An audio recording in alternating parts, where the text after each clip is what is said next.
tím víc bude ve varu i Pavel Vích. A nejdřív pomalu, nejdřív musíme zahřát motorku, pohladit, políbit. Je to Janka, ukážte tady.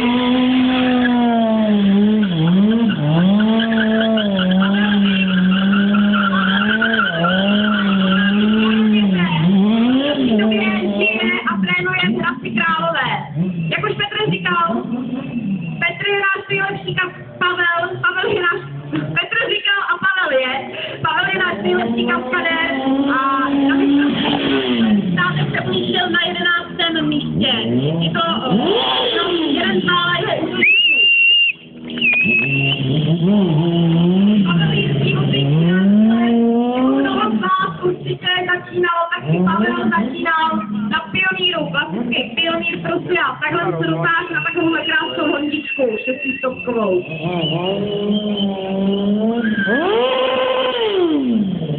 Slyším, že část začíná reagovat a to je v pořádku, protože Pavel vnímá okolí. Teďko vnímá, že tady je poměrně klid, takže se tak projíždí a čeká, kdy ho donecete k těm výkonům, protože není to žádná legrace to předvádět a potřebuje to.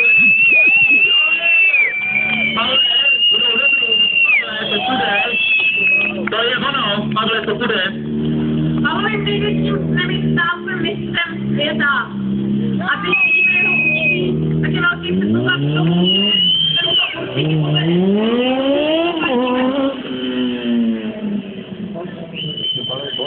Pavel trénuje na letišti v Hradci Králové, protože tam má dostatečnou plochu, kterou potřebuje k tomu, aby ho trénoval.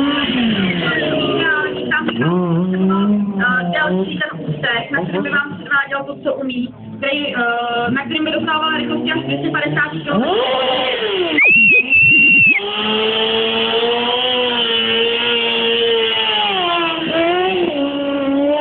To je trasa jízda. Víš, už to je trasa Bruslašky. Takže Pavel Vích končí. To je jedno z hodně těžkých čísel, hodně těžký trik, udržet rovnováhu ve stoje. Pavel má zároveň ještě další. Pavel Vích a jo, ložička. Stejně jako kluci kolený, tak i Pavel věnuje velké množství času na trénink, takže za tím, co vidíte, je strašně kus práce, takže postavte, jenom má to na sedící! Pavel Vích! Na řídítkách sedící. Ještě uvidíme, Pavel. Ne, je to opravdu velký nářez, to 100 hodin práce, 100 hodin učení. Vypadá to jako, že Pavel je úplně v pohodě, vůbec žádný problém takhle jezdit se není, ale opak je pravdou. Pavel Vích to jenom umí ale i když to Pavel umí moc dobře, tak má na sobě velký všude možně, kam se dá. Jo, pojď Pavle, pojď. Tak tam se krásně.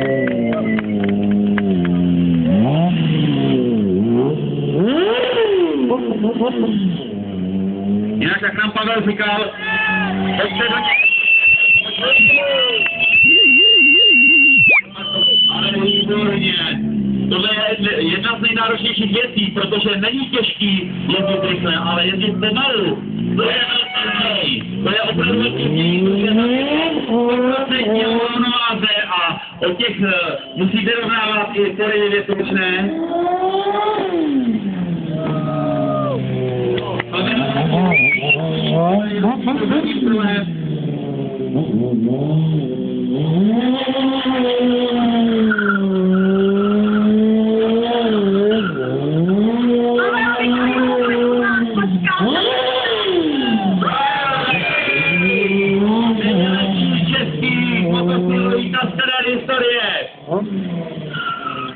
A možná vám neřekne, jak se jmenuje, to, co dělá, Star Racing. Tak to tak není, ale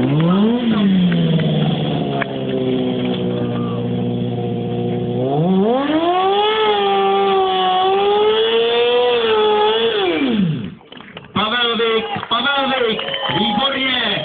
Pavel nejúspěšnější český motocyklový kaskader historie. 11. na mistrovství světa. Vy jste měli obrovský štěstí, že jste tady byli zrovna teď a mohli vidět část jeho ukázky, kterou tady pro vás předvést.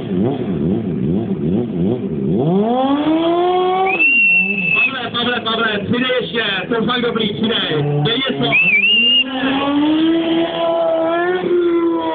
Tak tohle byla jízda jako za dřívější časů na skutrech, ženský seděli v sukních z boku, to Pavel dělá teďko, je tak jakože další způsob jízdy na motorce.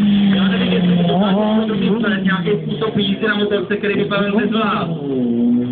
Pavel to štěstí bez benzínu. Pavel ležící, uděláme ležící. Pavel, udejchanej, je to opravdu náročný. Ale když se vám Pavel ukáže Pavel ležící, tak to je fakt jako majstřík jeho. Ten trik se jmenuje ležící, nebo spíš mrtvý proud.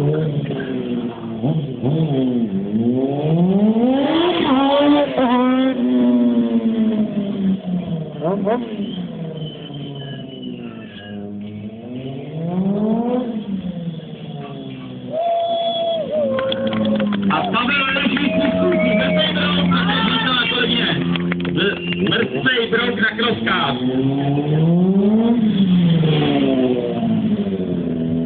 No a tady je Pavel pospátku, výborně. Ten prostor je tady fakt hodně omezený, je to hodně náročný. Pavel je zvyklý na letištní plochy, ale díky, že se dokázal přizpůsobit tady pro vás. Pavel Víky je tady pro vás a loučí se s váma. Pavel Vík, nejlepší kaskader v historii České republiky, nejlepší motocyklový kaskader. Pavel